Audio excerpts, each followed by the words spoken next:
Good morning, everybody. My name is Craig Fontaine, and I'll be your professor for this class. Just wanted to say hi and let you see my face, and isn't it lovely? And introduce myself formally and talk a little bit about some of my expectations for this class and how to get a good grade in this class and so forth. So, anyway, well, we have a small class, folks. We only have 3 people.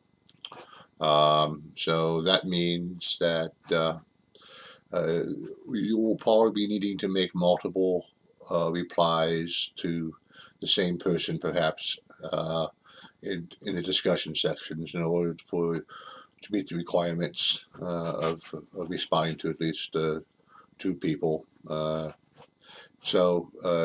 2 people is, of course, the minimum. And I like to see a little bit more, but of course that's harder when you have less people. So try to remain to be as active as you can in the discussion sections with this limited number of people. And I will be in adding my 2 cents here and there also. So it's a little challenging with a small class, but it also means that I have more time to give you one-on-one attention should you need it, or whatever. So we'll try to make it good for you. Now, each professor has their own little hot buttons, if you will, and I find that it's better to tell the students ahead of time what my expectations are. So probably the biggest thing to say to you is that um, I believe that this field of ours, IO psychology, is primarily a research-based field. Um, and that means that you need to become accustomed, if you're not already, to using the peer-reviewed articles, the scientific journals. Written most of these articles are written by professors who have been working and teaching in the area for decades, perhaps. And then the work is reviewed by a panel of experts, and then it's revised if necessary. So a peer-reviewed article means that it has some meaning and material in it. Now let's speak about the use of the internet. I love the internet. I use it all the time, every day, and I find very valuable information. And there's some very good summary things that I've written in some of the management sites. I'm sure you guys have found them already. However, I need to tell you that while I do not mind you using the internet sites for some of your sources and references for some of the articles, I mean, some of the questions, excuse me, you can't use them exclusively. You need to always be sure if the question says use the library, use scholarly, even sometimes it says use peer reviewed journals, you need to do that. And I will be looking for that, and you will lose some points if you don't.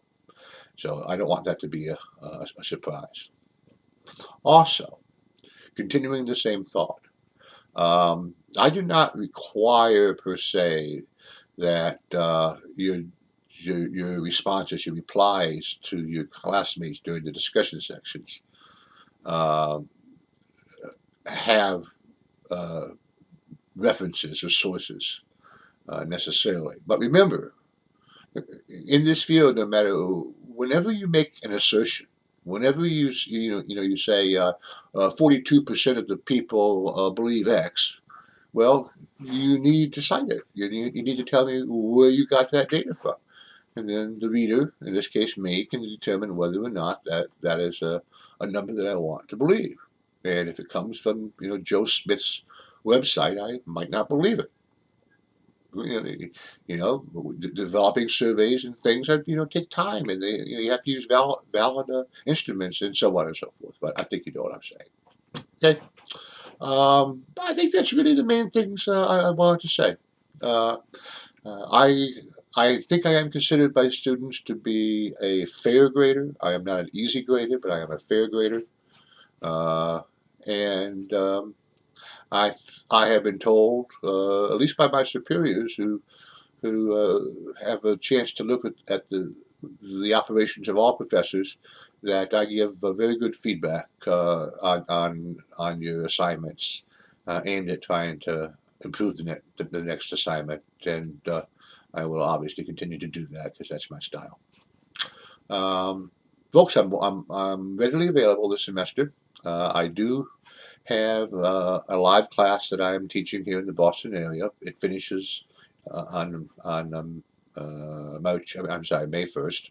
So I only have 2.5 weeks or so left there, and then all I have is this class and another class for Agassiz University Online, which means that I'll be spending a lot of time here in my home office.